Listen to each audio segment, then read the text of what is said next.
Hey, thanks for joining me for another Jellyfish as we kick off a new week. You know, I was thinking about something this last week and that was confirmed as I was listening to some teachings that there is something very interesting going on in the church culture where if somebody is outside of the church, struggling with things, living a certain way, we're all about the grace. We extend grace to them. We want to love them. We want to be there for them. But as soon as they come into the church and become a member, accept the Lord, all that stuff, then we throw them under Old Testament law. What is going on here? You know, there's a book out there that a lot of us are familiar with. It's called the 1 Year Bible. In and of itself, not a bad thing. It helps people read through the Bible in a year, which isn't bad. But at the same time, it can become very confusing. You see, the 1 Year Bible, it starts off, you read a little Old Testament, little New Testament, a psalm, and a proverb each day, and there you go. You're set for the day.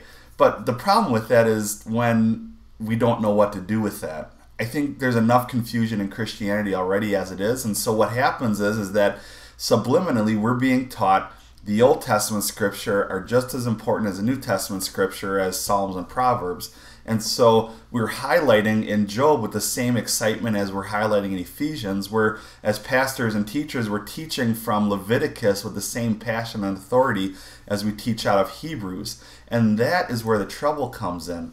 Now, I think we would all agree that all scripture is God-breathed. That's a fundamental of a lot of churches and denominations and movements. The other question is, are all scripture of equal importance? That one we'll have to say no to.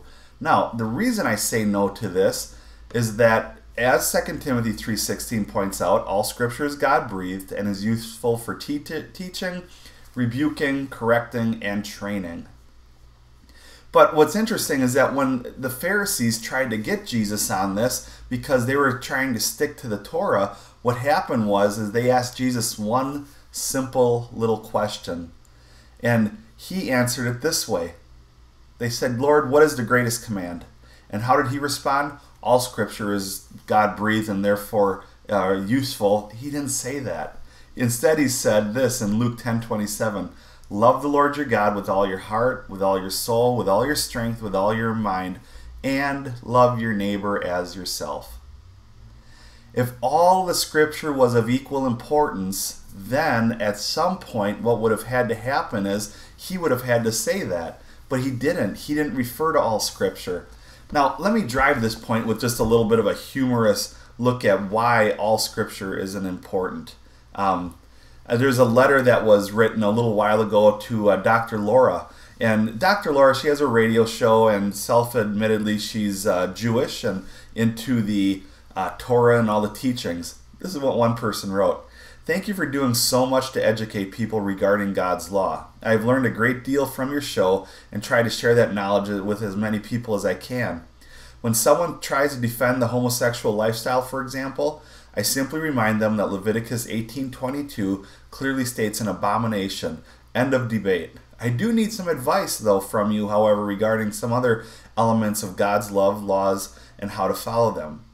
Leviticus 25:44 states, I may possess slaves, both male and female, provided they are purchased from neighboring nations. A friend of mine claims that this applies to Mexicans but not Canadians. Can you clarify?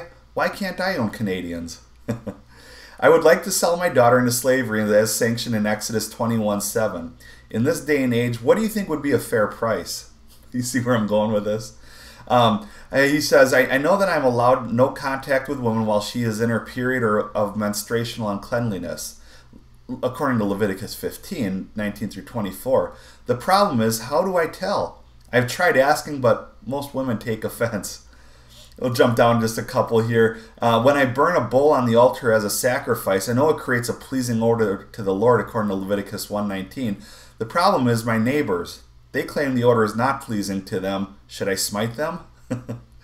You know, it's on and on he goes with different questions. And I know from Leviticus 11:6 through 8, the touching of the skin of a dead pig makes me unclean, but may I still play football if I wear gloves?